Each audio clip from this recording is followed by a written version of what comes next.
Bakhmut is bloody. 8 of Ukraine's top brigades fight 40,000 ex-Russian prisoners of war. The Russian mercenary company Wagner Group has been unsuccessfully trying to capture the town of Bakhmut in the Donbass region of eastern Ukraine since this summer. Bakhmut is Wagner's symbol. By capturing the ruins of a lifeless city 10 miles southwest of Russian-held Severodonetsk, Wagner seems to want to establish himself as an alternative to the Russian regular army. However, at least 8 of his strongest brigades in the Ukrainian army continue to thwart Wagner's plans, and the Battle of Bakhmut speaks of Wagner's weakness rather than his strength. Ukrainian President Volodymyr Zelensky said Wednesday, Russian forces and Russian mercenaries have been continuously attacking Bakhmut since May. They attack day and night, but Bakhmut stands. Ukrainian brigades in and around Bakhmut, 60th and 71st Infantry Brigades, 24th, 57th and 58th Mechanized Brigades, 4th Armored Brigade, 46th Airlift Brigade, 128th Mountain Brigade, etc. The best of the active army in Kyiv. It's been upgraded with a new one. Translate extensive battlefield experience into better tactics and small unit leadership while using heavier weapons in 10 months of intense combat. Each brigade can have 3,000 soldiers and over 100 armored vehicles, as well as artillery and drones. The Battle of Bakhmut continues. Wagner struck again last week. This week, the Ukrainians have fought back again.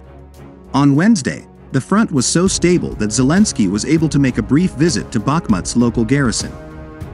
The next day, Zelensky was on his way to Washington, D.C. to address the United States Congress. Last year he lived in the city of Bakhmut, where 70,000 people lived. Now only a few civilians remain, said the attending Ukrainian president. Every corner of this country is in blood. Every hour there is a gunshot, added Zelensky. Donbass trenches change hands several times a day, even in heavy fighting and hand-to-hand combat. But Ukrainian Donbass stands. There is no sign that Wagner will give up. However, heavy casualties not only among the infantry but also among the attack pilots of the mercenary company reduced Wagner's chances. After expending the first contingent of experienced combatants in the first attempt to capture Bakhmut, the company began recruiting thousands of prisoners from Russian prisons and forced them into Bakhmut without proper training or equipment. Bought and sold.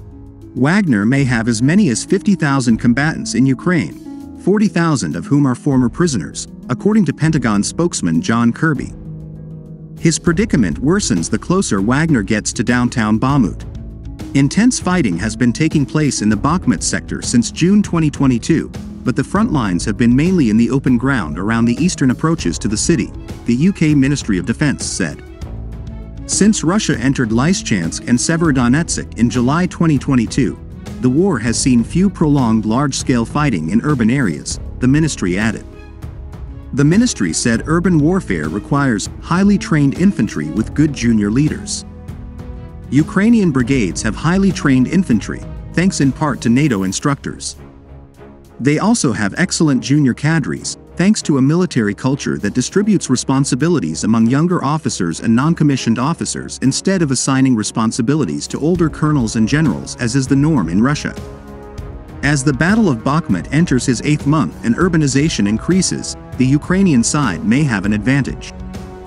This type of combat is unlikely to favor poorly trained Wagner fighters, the UK Ministry of Defence concluded.